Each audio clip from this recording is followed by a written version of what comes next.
Venus de l'Est, des hordes barbares de Celtes armés de fer déferlent sur l'Europe occidentale aux alentours du 8e siècle avant notre ère et imposent avec eux leur langue, leurs coutumes, avant de se faire battre par une civilisation plus grandiose encore, Rome. Vous avez sûrement déjà entendu ce portrait au moins une fois, mais si je vous disais qu'il est faux, que tout est à revoir. Aujourd'hui, nous allons parler du problème de l'origine des Celtes. Bonne vidéo et bienvenue sur Histoire Celtique.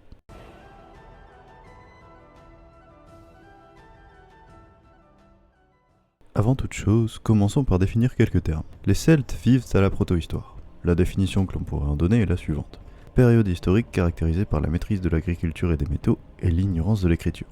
En bref, en France, la protohistoire commence officiellement aux alentours de 3000 avant notre ère et se termine avec la conquête de la Gaule par César. Cette définition varie cependant en fonction des chercheurs et des archéologues. Marcel Hoth, par exemple, va jusqu'à considérer qu'il n'y a pas besoin des travaux des métaux puisque l'agriculture est en soi une innovation assez importante pour marquer une césure dans l'histoire. Soit dit en passant, c'est à mon avis un point de vue totalement défendable vu les bouleversements qu'a engendré la sédentarisation. Dans cette optique, on aurait donc une proto-histoire qui commence aux alentours de 6000 avant notre ère et qui se termine avec la conquête de la Gaule. Un autre terme plus épineux encore à définir est celui de Celte. Je n'aborderai pas ici la question de l'origine et de l'utilisation de ce terme dans l'Antiquité, et à des périodes plus rapprochées d'autant plus. Peut-être pour une prochaine vidéo. Je me contenterai ici de rappeler les fondamentaux, à savoir qu'un Celte de l'Antiquité est avant tout un locuteur natif d'une langue celtique. Ce qui logiquement amène une autre question, où sont nées les langues celtiques ? Les langues celtiques sont des langues de la famille indo-européenne. Cette famille comprend entre autres les langues germaniques, slaves, latines, y compris le français, et indo-iraniennes. Le débat de l'origine des langues celtiques se mêle donc étroitement à celui de l'origine des langues indo-européennes. Retenez cette information parce qu'elle s'avérera primordiale pour la suite. Vous l'aurez donc compris, trouver la zone d'apparition de la première langue celtique, c'est trouver les premiers Celtes.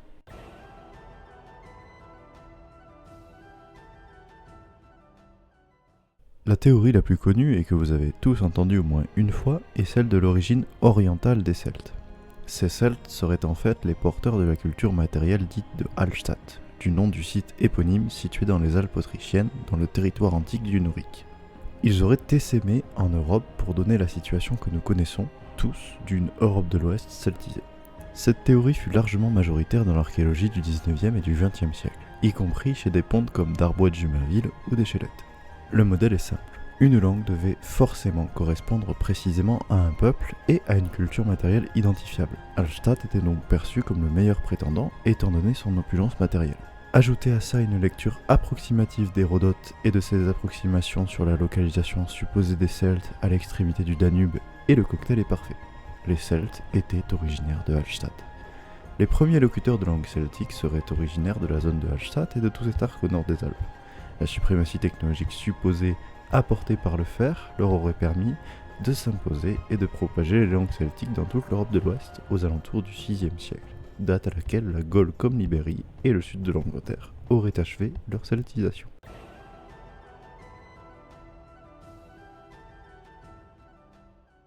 L'hypothèse du berceau hallstattien fut majoritaire dans la recherche jusqu'aux années 80. En effet, en 1988 sortait un ouvrage qui allait faire date pour les polémiques qu'il provoqua avec ses hypothèses. Archaeology and Language de Colin Renfrew.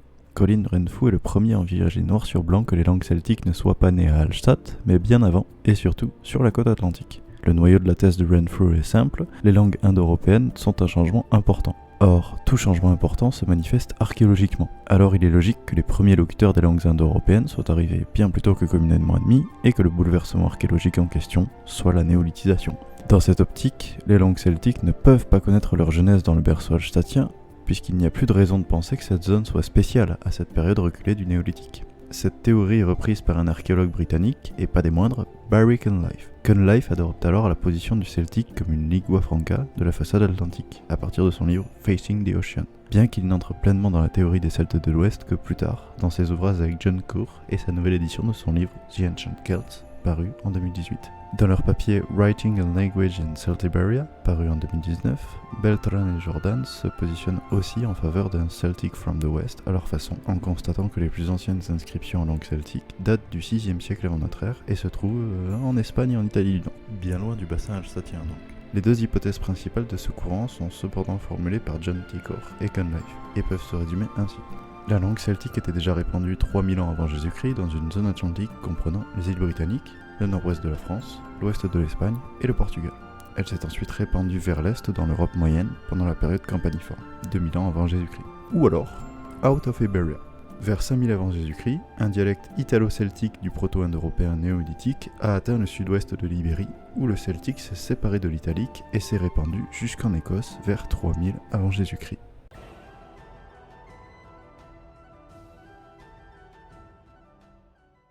Maintenant que nous avons passé en revue les hypothèses les plus plausibles, il est temps de tester leur résistance à la contradiction. La théorie des Celtes de l'Est, pour sa part, ne résiste pas longtemps à l'analyse et j'avoue avoir été tenté de la discréditer d'entrée de jeu. En reprenant avec attention les arguments, il apparaît alors que presque rien ne résiste à la critique. Déjà, premier problème, les toutes premières attestations de langue celtique sont partout, sauf dans le territoire de Hallstatt, qui correspond grossièrement à la province de Noric. On en retrouve ainsi des traces en Espagne et en Italie du Nord, et ça dès le 7e siècle avant notre ère. Plus problématique encore, sur le territoire de Noricum ont été identifiées plusieurs potentielles langues qui n'ont rien à voir avec le celtique. Certains archéologues et linguistes parlent même d'un continuum de langues indo-européennes indépendantes, alors même que, selon la théorie des Celtes de l'Est, cette zone devrait logiquement être la plus celtisée. En effet, elle serait le berceau des langues celtiques, il n'y aurait aucune raison que ces dernières aient reflué pour des dialectes indo-européens mineurs. D'un point de vue matériel maintenant, cette théorie ne tient pas non plus la route pour une raison très simple. Le postulat de base est faux. Non, ce n'est pas parce que le style hallstattien s'est répandu partout que les hommes de Hallstatt et leur langue aussi.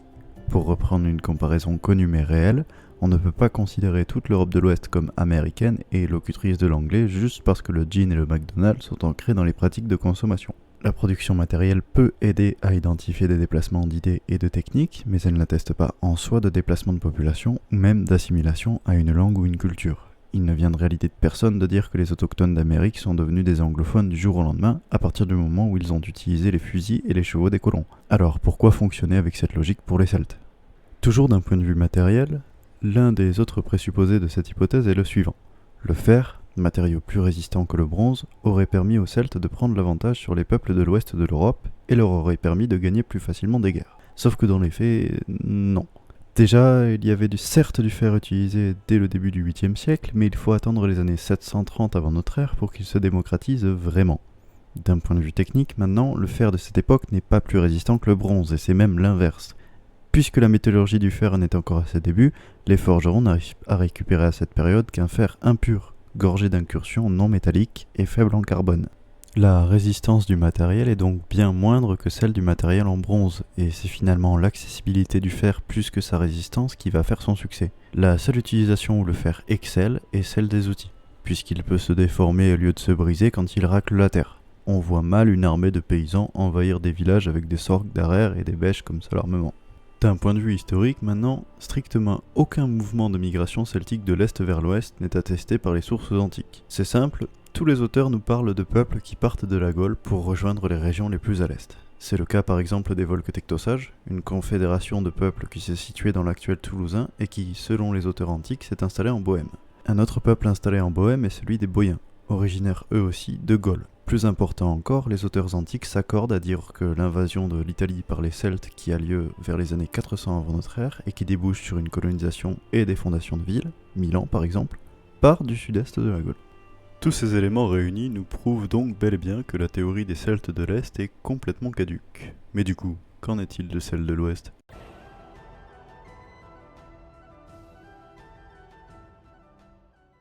Linguistiquement parlant, la théorie de Cunliffe n'est pas si solide qu'elle n'y paraît. Mais le vrai problème n'est pas à ce niveau.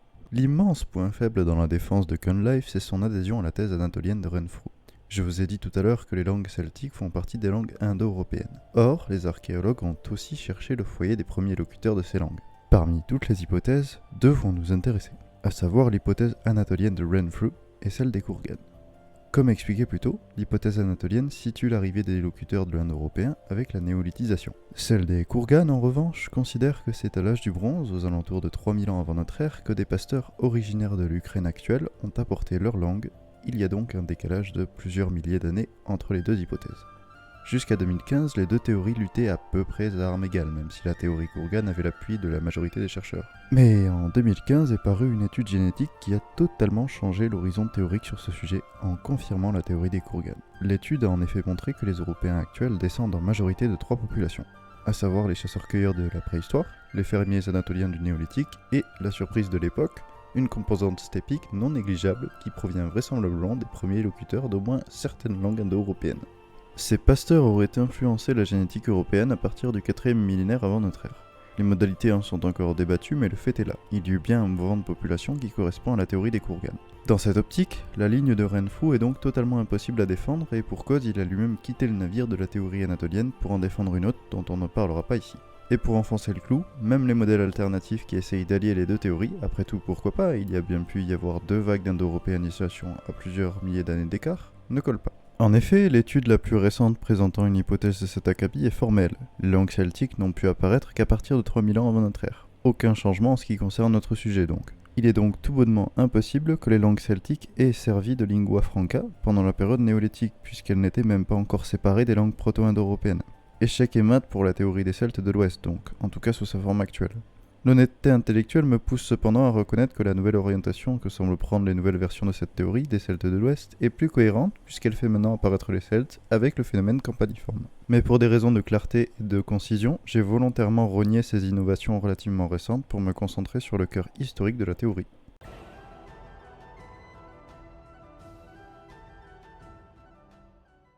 Alors, on l'a bien vu, ces deux théories sont très critiquables. Mais est-ce la fin pour autant ? Est-ce que ça y est, on en est sûr, il n'y aura jamais de réponse cohérente à cette question de l'origine des Celtes ? Eh bien en fait, je ne vous ai pas tout dit. Il existe une dernière théorie qui pour le coup a le mérite de faire un entre-deux. Les Celtes du centre, tout simplement. Patrick Sims William est l'auteur de ce papier qui considère que le foyer originel des Celtes est tout simplement à chercher dans la Gaule. 2 raisons motivent ce choix. 1. La Gaule est centrale. Ce qui évite de supposer que le celtique a été parlé sur une vaste zone pendant très longtemps tout en évitant d'une manière ou d'une autre les divisions dialectales majeures.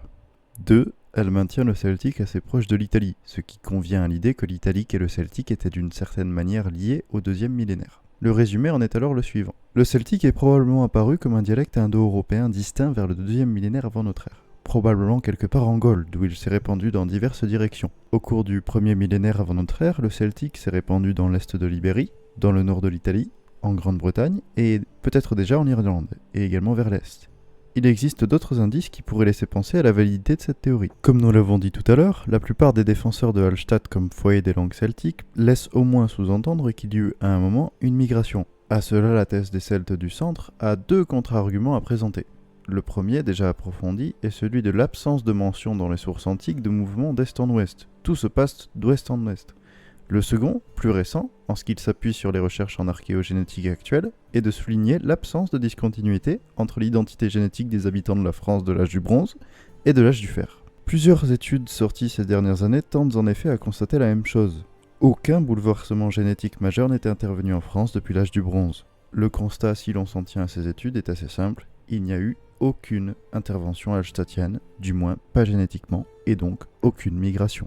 Enfin, il est important de mentionner l'étude publiée le 3 juin de cette année dans la revue Nature. Cette dernière analyse 31 individus issus de l'aristocratie hallstattienne et les résultats sont pour le moins surprenants. On y apprend par exemple que certaines élites sont liées et choisies de manière matrilinéaire. Mais surtout, ce qui est intéressant pour notre sujet, c'est que les origines géographiques de ces grands personnages semblent entre autres se trouver dans la France actuelle et le sud de l'Europe. Encore plus étonnant, ils sont plus proches génétiquement des Français actuels que des Allemands actuels.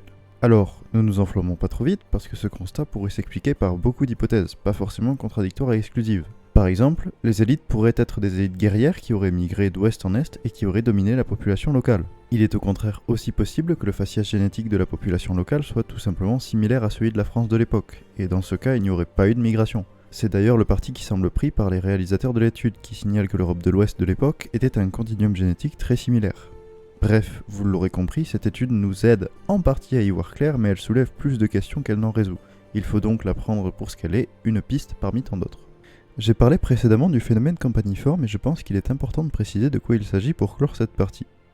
Pour faire bref, la culture campaniforme, bell beaker en anglais, est une culture archéologique de l'âge du bronze ancien et moyen qui s'est globalement développée entre 3000 et 2000 avant notre ère. Cette culture doit son nom à ses gobelets en forme de cloche et se reconnaît entre autres grâce à ses sépultures individuelles ou son matériel archéologique typique. On sait désormais que la diffusion première de cette culture n'était pas génétique, ou du moins elle ne se traduisait pas par des mouvements de population. Cependant, la culture campaniforme deviendra vite un vecteur d'ascendance steppique dans la génétique des populations de l'ouest de l'Europe, notamment en Grande-Bretagne, steppe qui, je le rappelle, est le foyer d'au moins une partie des langues indo-européennes. Il est donc plausible que les dialectes celtiques originels aient émergé dans au moins une partie de ce complexe campaniforme. Le choix de cette culture plutôt qu'une autre pour l'origine du celtique ancien tient aussi à deux facteurs. En premier lieu, sa temporalité correspond avec celle de la diffusion et donc de l'éclatement des langues indo-européennes. Secondement, elle s'étale sur un espace qui, comme nous l'avons vu, sera génétiquement très stable pendant le reste de la période de l'âge du bronze et du début de l'âge du fer. Placer l'apparition des langues celtiques quelque part dans l'actuelle France aux alentours du 3e millénaire semble donc l'option la plus simple et la plus sensée à la fois.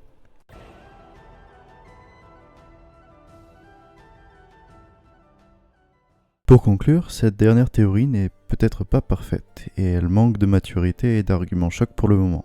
Cependant, elle a le mérite de faire un entre-deux et surtout de garder une cohérence que ce soit au niveau linguistique, archéologique ou génétique. Il n'est pas exclu qu'un élément vienne la remettre en question dans les décennies, voire années, voire peut-être la semaine qui suivent la mise en ligne de cette vidéo. Mais ça, vous l'aurez compris, c'est le risque de la recherche. J'espère que cette vidéo vous a plu. Toutes les sources sont trouvables dans la description, et je remercie Adrian Von Ziegler pour les musiques. Allez voir son travail si vous ne le connaissez pas, c'est très sympathique. On se retrouve bientôt, je l'espère, pour une nouvelle vidéo sur un sujet qui rejoint celui actuellement traité. Je vous laisse avec un seul indice, Prince.